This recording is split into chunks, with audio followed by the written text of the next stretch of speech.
ஜாதகத்துல இது எழுதலையோ என்னமோ தெரியல.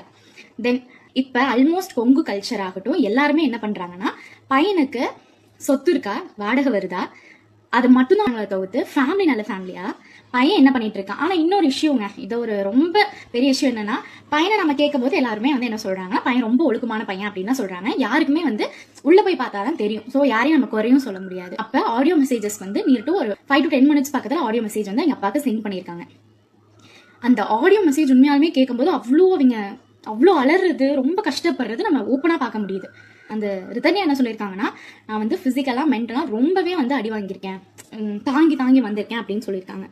ஸோ இதெல்லாம் கேட்கும்போது தென் ஒன் திங், டெத் அப்படிங்கிறது கண்டிப்பா ஒரு சொல்யூஷன் கிடையாதுங்க. நீங்களா இருக்கட்டும், நானா இருக்கட்டும், யாருக்குமே.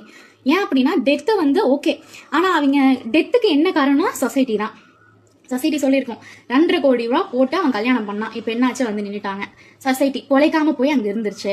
என்ன சொல்லுவாங்க, ஏன் இருந்தங்க அப்படி பண்ற, உன் அப்பாவுக்குலாம் எவ்வளோ மரியாதை இருக்கு தெரியுமா, நல்லா இருந்த ஃபேமிலி நீ கெடுத்துட்ட, உன் ஃபேமிலி அப்படிலாம் வாழ்ந்தாங்க, போ அவன் கூடயே போய் வாழு, என்ன பண்ணாலும் அடிச்சாலும் பிடிச்சாலும் நீ இரு அப்படின்னு சொல்லியிருப்பாங்க. ஸோ நம்ம சொசைட்டியை பற்றின